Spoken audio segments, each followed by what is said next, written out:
What happens when the man who owns the business walks in and no one even knows who he is? Jordan Weller zipped up the navy work jacket and adjusted the fake badge stitched with the name Rick. His beard was grown out, his hair buzzed shorter than usual, and he wore thick glasses that threw off his whole look. No one would have guessed he was the CEO of the 12-store auto repair chain. He bought the business 6 years ago from a retiring owner and had spent most of his time growing it from behind the scenes. It was a corporate setup. Now each shop ran independently with their own store manny. Jordan used to visit the stores more often, but lately, he'd gotten too comfortable behind spreadsheets and quarterly reports. That changed when a trusted supplier quietly mentioned that the numbers didn't match the orders at the Elmhurst location.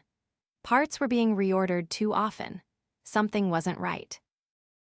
He didn't want another filtered report. He wanted the truth. So now here he was, walking into Elmhurst Auto as Rick, a new hire sent by the district manager for technical cross-training. The manager, a guy named Trent, was told to expect a transfer from another store. The disguise was solid. Jordan had never personally met Trent, and the fake resume matched a real but closed location. Jordan stepped through the shop side door and was hit with the smell of oil, rubber, and burnt coffee. The waiting area looked dated, but clean. A customer stood at the counter, tapping her nails against it, clearly annoyed. She glanced at him. "You work here." "Starting today," Jordan said. "Name's Rick." The woman snorted. "Good luck." Trent came out from the back, phone in hand, Bluetooth in his ear. "You the transfer guy?" "Yeah, Rick." Trent barely looked at him. "Cool, just don't get in the way. We're short-staffed and I have a million things going on. I'll have someone show you the ropes." The manager disappeared into the office, door shutting behind him. Jordan stood awkwardly for a moment before a young woman with grease on her cheek walked over. "Guess I'm someone," she said. "I'm Ellie. You ever actually worked on transmissions, Rick?"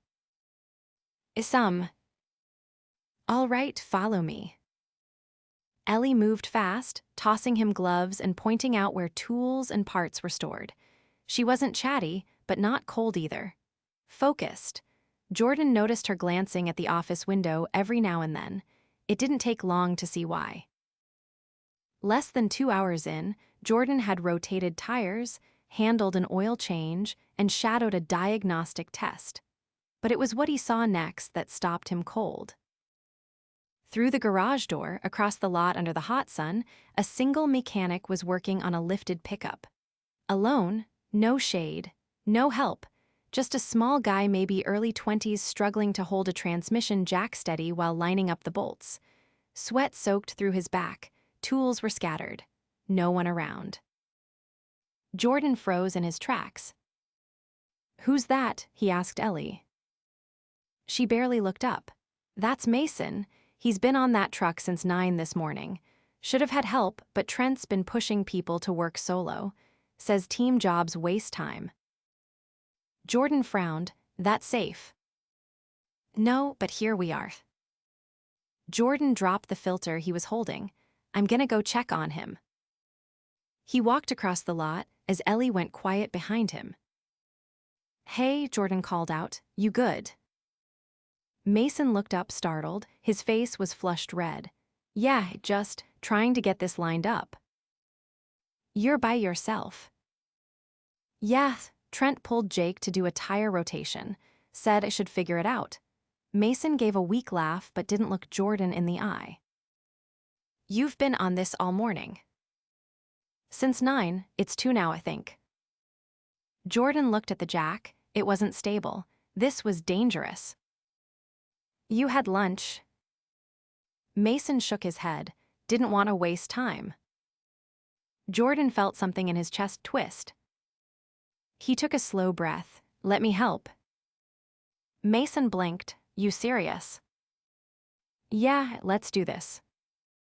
They worked together in silence. Mason was careful, methodical. The moment the transmission clicked into place, he let out a breath and wiped his face with his sleeve. "Thanks, man," Mason said. Didn't think anyone would. Jordan nodded. You shouldn't have been out here alone. Mason gave a tired shrug. That's just how it is here. Jordan didn't say anything, but inside, something shifted. He'd seen enough already to know this wasn't a one-time issue. Back inside, Trent was sipping coffee and scrolling on his phone. Jordan walked past him without a word, heart pounding. He needed to see more, needed to understand how deep this went. But one thing was clear, he couldn't stay silent much longer. Jordan arrived early the next morning, before the garage doors had even rolled open. The sky was still a bruised gray, and the gravel behind the shop crunched under his boots as he unlocked the side entrance with the spare key Trent had casually handed him the day before. He didn't expect anyone else to be there yet, but Ellie was already in the back, wiping down her tool cart. "Didn't expect to see you this early," she said, tying her hair back without looking up.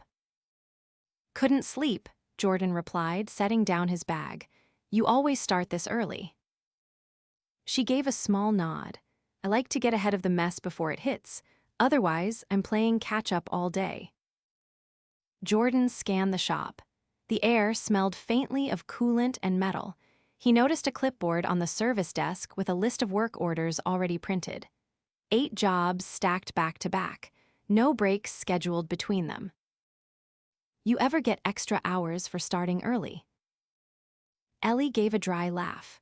"Only if I clock in, but if I clock in early, Trent says I'm gaming the system, so I just don't bother anymore."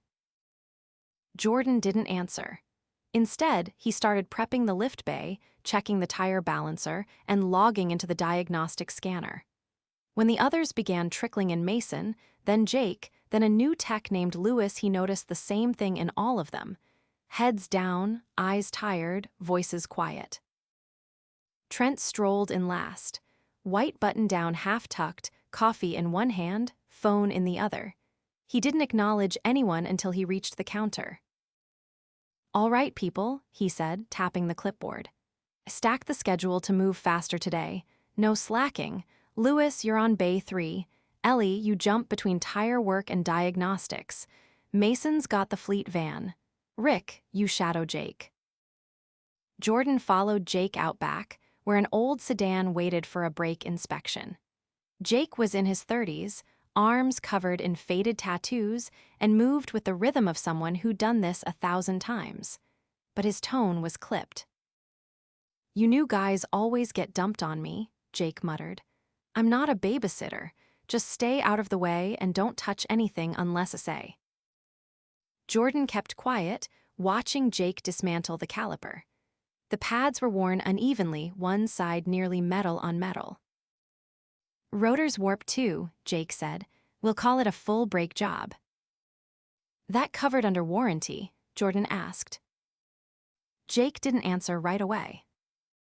"Not if we don't say it is." Jordan narrowed his eyes. "What do you mean?" Jake stood, wiped his hands, and lowered his voice. "Look, I'm not saying lie. I'm saying Trent tells us not to bring up warranties unless the customer asks. If they don't ask, we charge full price. That's just how it works here." Jordan stared at him. "That's not how it's supposed to work." Jake gave a shrug. "Maybe not, but Trent's the one with the keys to the peril." Later that morning, Jordan moved inside to help Ellie with a tire rotation. She was kneeling by the rear passenger side, wrestling with a stuck lug nut. "Need a breaker bar?" Jordan asked. "No, I got it," she stopped mid-sentence, glancing toward the front counter. Jordan followed her gaze. A woman in scrubs was speaking to Trent at the desk. Her voice wasn't raised, but her posture was tense. She pointed to her invoice, then to her car. Trent leaned on the counter, shaking his head slowly, lips barely moving. After a moment, the woman stepped back, clearly frustrated. "I brought it in last week," she said, louder now. "You said the check engine light was just a sensor. It came back on the next day. Now you're saying it's the catalytic converter and it's not covered." Trent sighed as if exhausted. Ma'am, I can't control what happens after you leave. If you want it fixed, we'll do it, but it's gonna cost. The woman's face twisted. You said it was under warranty. Not for this issue, it's a different code. Look, I'm not arguing, you want it fixed or not. Jordan stepped forward before he could think twice. Excuse me, he said, can I see the original work order? Trent turned slowly, eyes narrowing. Rick, this doesn't concern you. Jordan ignored him. The customer handed him the receipt. He scanned it. The code listed was the same P0420, same issue, same part. This is the same code, Jordan said. It should have been fixed the first time, under warranty. Trent's jaw tightened. You're out of line. Jordan handed the paper back to the customer. You don't need to pay again. It's covered. I'll make sure it's handled. The woman looked stunned, then nodded slowly and walked out, clutching the paper like it was a lifeline. Trent stepped closer. You pull something like that again and you're out of here. Got it. Jordan stared at him. Got it. But inside, the decision was already made. By late afternoon, the tension in the shop was thick. Ellie was working a compressor replacement, Mason was back on another solo job, and Jake had vanished for nearly 40 minutes.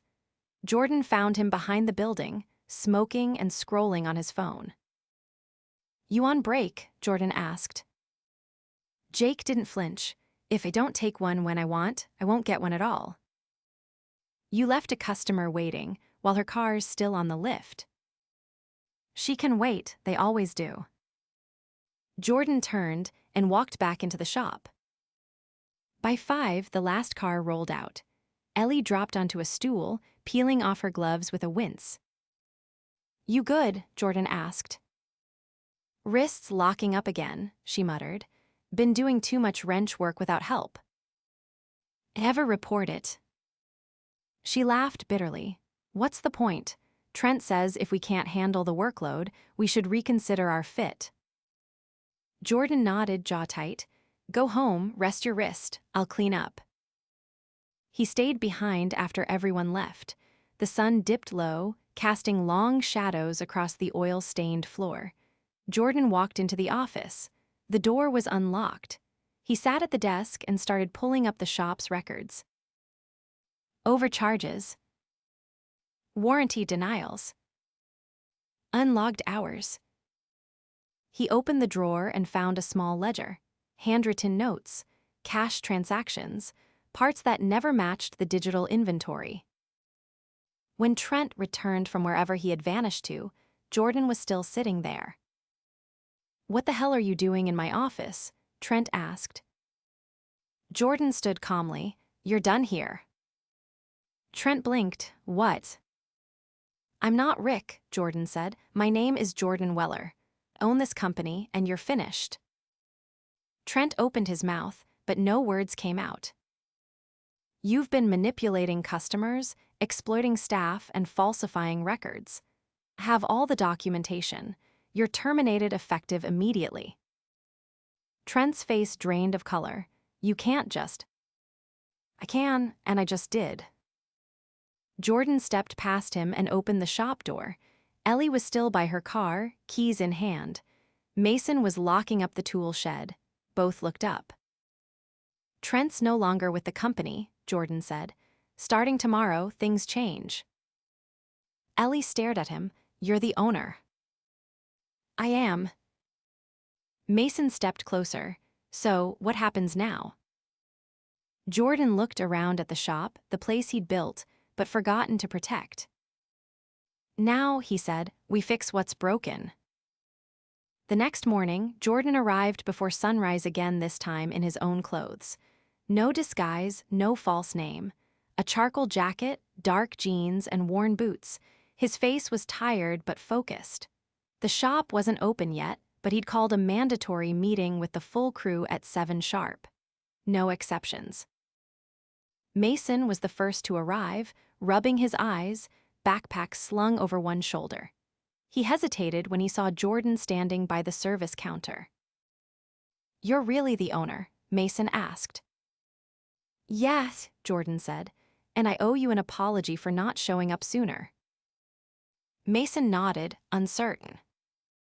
The rest filtered in Ellie, Lewis, and finally Jake, who looked more irritated than confused. They gathered near the waiting area, the air heavy with unease. Trent's absence loomed over them. Jordan stepped forward. I'll keep this brief. Trent's no longer employed here. I saw enough yesterday to know this shop's been running in ways that don't align with our standards or basic decency. Jake crossed his arms. So what does that mean for us? It means things are going to change, but not overnight. For now, I need your help to keep this place running while we clean up the mess. That'll take time, but I'm not asking for blind trust. I'll earn it.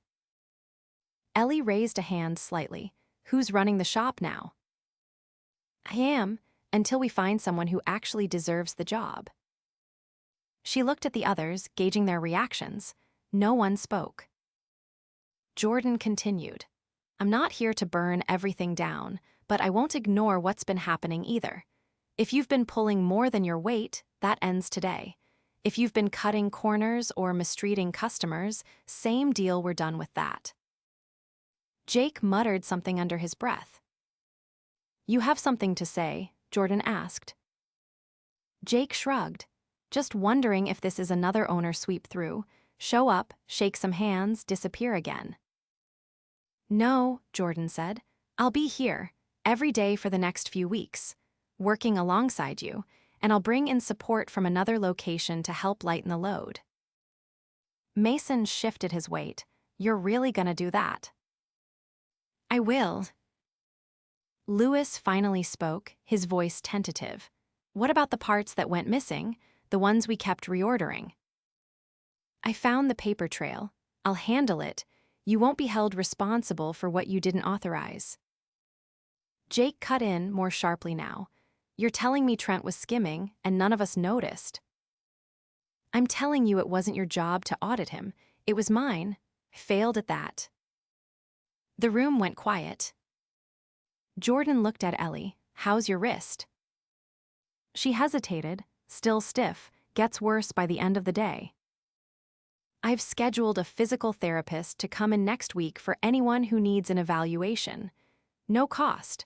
Until then, I want you off heavy repairs. Diagnostics and inspections only.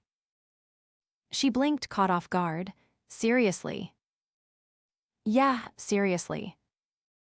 Lewis raised his hand again. Can we update some of the equipment too? The balancer's off by a couple ounces every time. It's already on the list. Jake gave a tight laugh. Looks like Santa showed up early. Jordan turned to him. Jake, I've reviewed your work history. You've got solid numbers. But I also spoke with a few customers.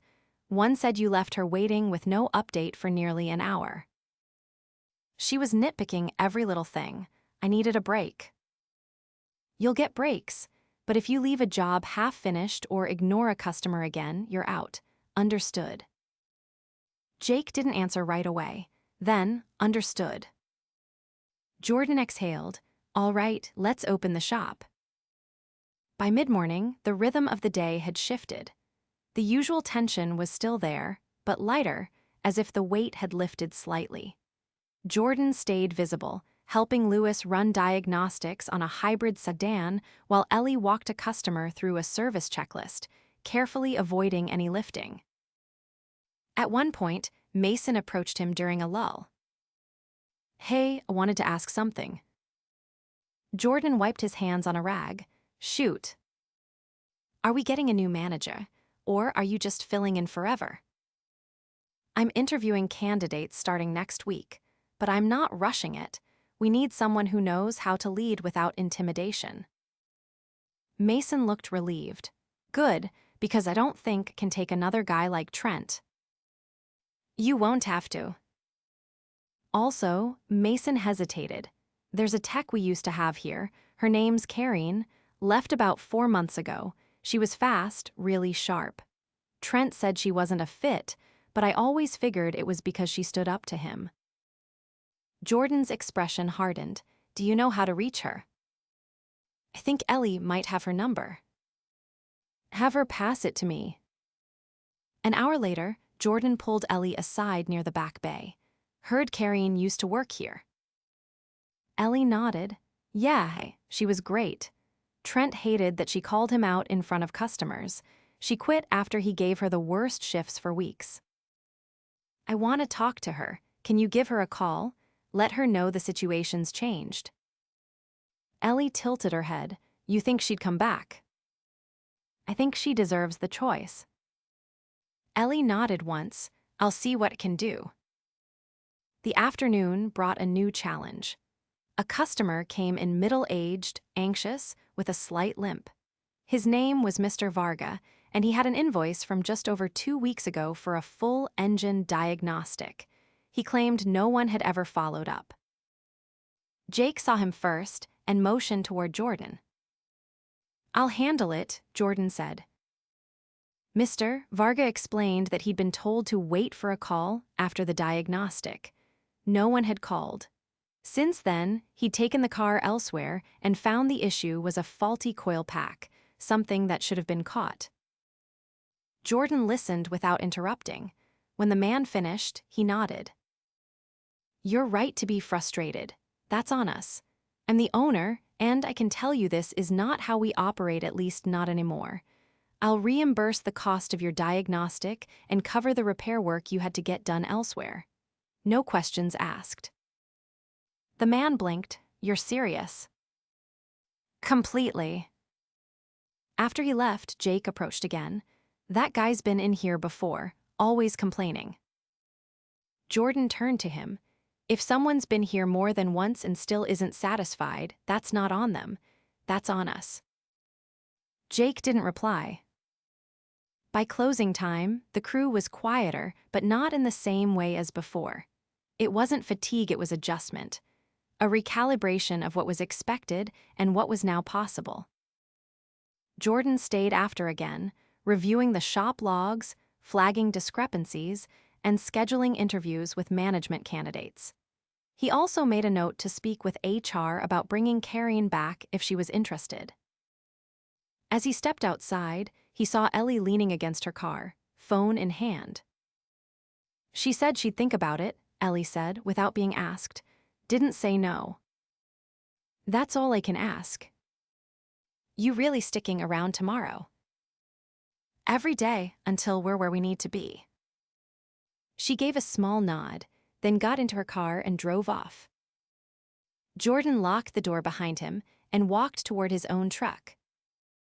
He didn't feel triumphant. He felt accountable. And for the first time in too long, he was exactly where he needed to be. The following week brought a steady rhythm Jordan hadn't felt in years. Not smooth, not easy, but steady. He arrived early each day, left late, and worked shoulder to shoulder with the team. Trent's absence was immediately felt in the way people started talking more freely, though trust didn't return overnight. Jordan didn't expect it to. He'd earned the distance. Now he had to earn his way back. On Wednesday, a woman in dark coveralls and a maroon bandana stepped through the garage side entrance just after opening. Ellie was showing Lewis how to recalibrate the new tire balancer when she looked up and called out. Carrion. Jordan turned from the intake desk. He hadn't been told she was coming in person. Carrion's eyes swept the shop quickly, then landed on Jordan. You Weller. He stepped forward. I am glad you came. I'm not here for show, she said. I want to know if the job's real this time, not just a warm body with a wrench. It is. I'll walk you through the changes. They didn't go into the office. He led her through the shop instead, showing her the updated scheduling system on the wall, the new parts inventory layout, and the revised job ticket process. He pointed out that Ellie had been moved off heavy repair while recovering, and that all warranty disputes now went through corporate directly, not through a manager's interpretation. Carrion nodded slowly as they walked, saying nothing. When they reached the back bay, she finally spoke. I had customers who asked for me by name. Trent said it made the other techs uncomfortable. You plan on keeping people like that around. No, Jordan said, I don't. She stared at him for a moment, then dropped her bag beside a tool bench. Show me what's broken. By Friday, she was already taking lead on a complex diagnostics job for a misfiring hybrid that had stumped 2 other locations. She didn't bring drama, and she didn't ask for special treatment. She just worked. By the time she finished the job and walked the customer through the repair in clear, confident language, Mason leaned toward Jordan and said quietly, "She's already got this place moving faster." Jordan nodded. I noticed. Midday, Jordan called Ellie into the office. She stepped in cautiously. I wanted to check on your wrist, he said. She flexed her fingers. It's been better this week, less heavy lifting like you said. I want to keep it that way. You've got a good eye for process, Ellie. Ever consider stepping into a lead tech role? She blinked. You serious? I've been watching. You manage workflow better than anyone here. I'm not offering a manager role, yet we're not there, but a lead tech position. Extra pay, oversight of bay assignments, and process consistency. She hesitated, then said, I'd need time to think it through. Take it. I just wanted you to know it's on the table. That afternoon, a customer in a dark blazer arrived with a luxury sedan and a clipped tone. He demanded a full inspection, claiming the last shop had botched everything. Lewis took the job and started the intake. Halfway through, the customer began questioning every line on the recommended services sheet. Jordan overheard the raised voice and walked over. Something wrong. This kid's trying to upsell me on things I don't need. Lewis looked panicked. I was just explaining what failed the inspection. He asked me to. Jordan turned to the man. I'm Jordan Weller. I own this place. I reviewed the inspection myself. Your front struts are leaking, your battery's below spec, and your air filter is clogged with debris. That's not an upsell. That's maintenance. The man's face flushed. I've been to 5 shops in 10 years, never had someone talk down to me like this. I'm not talking down to you, Jordan said, voice even. I'm explaining the facts, which Lewis already did respectfully. If you'd like to take your vehicle elsewhere, that's your choice. But we don't tolerate disrespect toward our team. The man stared at him, then scoffed and walked out. Lewis stood frozen for a moment. I didn't think you'd back me on that. You did the work right, that's all that matters. Later that evening, Jordan reviewed the week's numbers in the office. The repair backlog had thinned significantly. Customer returns were down. Warranty claims were being entered properly. Payroll hours were still high, but for the first time in months, they matched actual work done. There was a knock on the office door. Jake stepped in. You got a second. Jordan gestured to the chair. Go ahead. Jake sat, elbows on his knees. I've been here 5 years. I've seen 3 managers come and go, and none of them gave a damn. Then Trent showed up and made everything worse. Jordan waited. I was bitter, took it out on customers sometimes, took too many breaks, figured no one cared. Do you care now? Jake looked him in the eye. Yes, I do. Then you've still got a place here. Jake nodded once, then stood. Appreciate it. Saturday morning, Jordan walked the shop floor before opening. He saw Carrion organizing diagnostic tools by frequency of use. Mason was wiping down the fleet van without being asked. Ellie was reviewing the schedule, red pen in hand, adjusting bay assignments for efficiency. He stepped outside to the lot. The sun was just breaking over the rooftops. The same spot where he'd first seen Mason struggling under that lifted truck only days ago now sat empty. That image hadn't left him. It never would. Back inside, the crew gathered for the weekly debrief.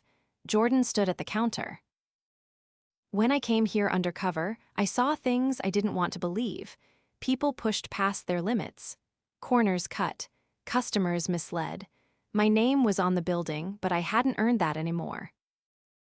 No one spoke, they didn't need to. I can't fix months of problems in a week, but I can promise you this: I'll never run this company from a distance again, not completely.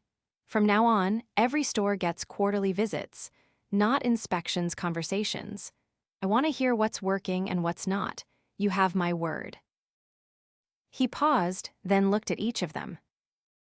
You kept this place running when it should have fallen apart. That matters, you matter, and I'm not going to forget it. Carrion crossed her arms. You better not. He smiled. I won't. They opened the shop 10 minutes later. Phones rang, engines started, tools clinked. It wasn't fixed, not yet, but it was moving forward. And this time, Jordan was right there with them.